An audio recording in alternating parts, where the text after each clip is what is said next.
Now we are looking at the question number 2 of IIT JEE maths advance का 2026 का paper 1 का question number 2 हम discuss कर रहे हैं. Let us see what this question is. This question is talking about, like in this question it's given that we have a point P which is lying on the parabola y is equals to x square, such that the slope of the tangent to the parabola at the point P is 4. तो एक point P है जो कि parabola पे लाई कर रहा है, and उस पॉइंट का जो स्लोप है दैट इज 4. तो जो भी गिवन इंफॉर्मेशन है उसको हम लिखना शुरू कर देते. तो let I assume the point P as x1 comma y1.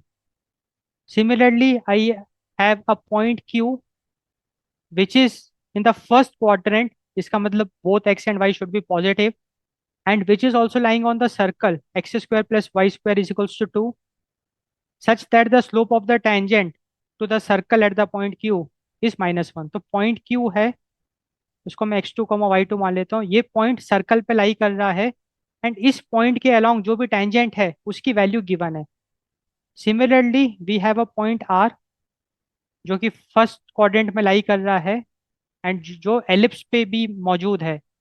इसको मैं x3 y3 मान लेता हूँ. और ये जो पॉइंट R है ये एक गिवन एलिप्स में it is lying, and the tangent along this point is given as -1/2.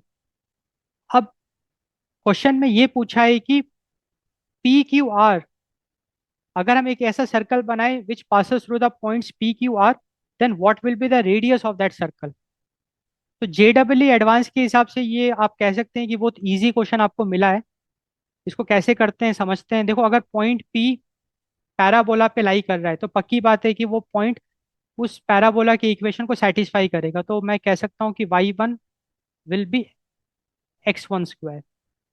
इसके साथ साथ स्लोप क्या होगा? Slope will be the dy by D x. So dy1 by dx1 will be 2x1, and the slope is given as 4. So 4 is equals to 2x1. It means x1 is 2. If x1 is 2, then y1 will be 2 square, that is 4. So the point P is 2 comma 4. क्योंकि slope along that point is given, so dy by dx we know along that point. Similarly दूसरा point भी आप ऐसे ही इसको analyse करोगे. Point Q जो है वो सर्कल पे लाई कर रहा है, तो इसका मतलब वो पॉइंट सर्कल की इक्वेशन को सेटिस्फाई करेगा. तो x2 का स्क्वायर प्लस y2 का square should be equal to 2.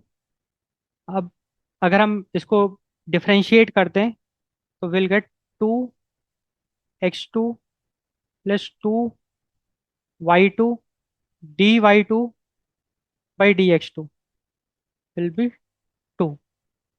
अब ये dy/2 is given as -1, slope is given as -1.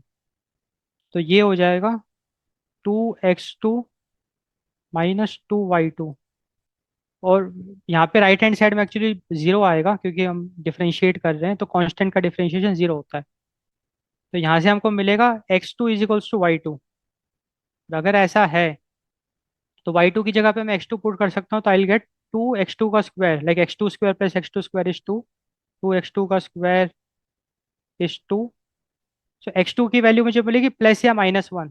Since the point is in the first quadrant x2 will be 1. And if x2 is 1, what is y2?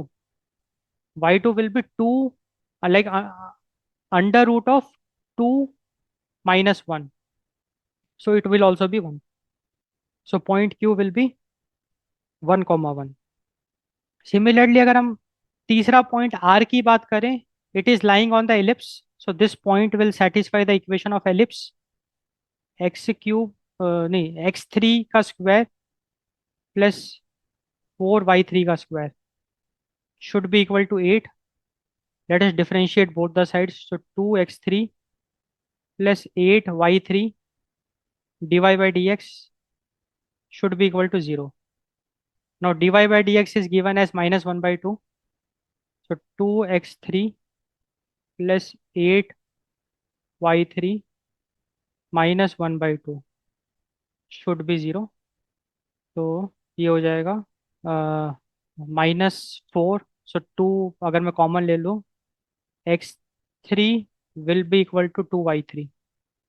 और अगर मैं x three की जगह पे 2y3 अगर equation में पुट करूँ, तो 4y3 का स्क्वायर प्लस 4y3 का square, it should be equals to 8. So y3 will be 1 because it is in the first quadrant. और अगर y3 1 है तो x3 आपका 2 होगा। तो द पॉइंट इज 2, 1। तो r हमको मिल गया। तो हमको पॉइंट्स मिल गए।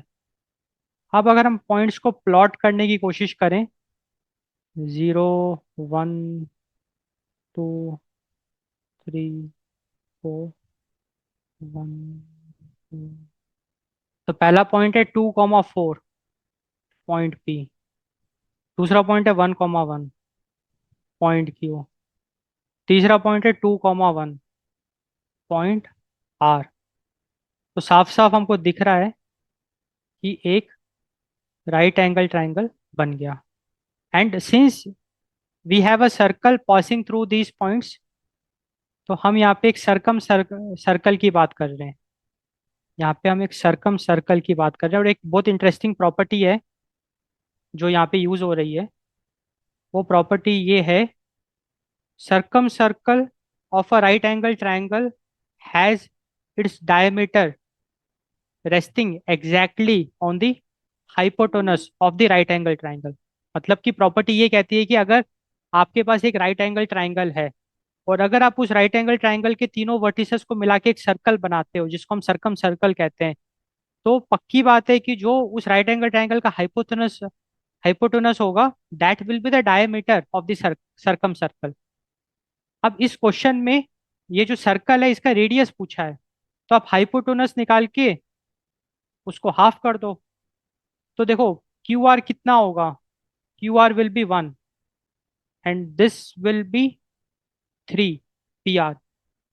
तो the final answer would be √of 3² + 1²/2। क्योंकि 3² + 1² का under root will be the diameter, but in the question they are asking the radius, so half of it. So √10/2। अब √10/2 ऑप्शन में दिख ही नहीं रहा है। तो अगर मैं इस 2 को रूट के अंदर लेके जाऊं तो 4 हो जाएगा, तो 10/4। So it will be √5/2, which is the C option. The correct answer is option C.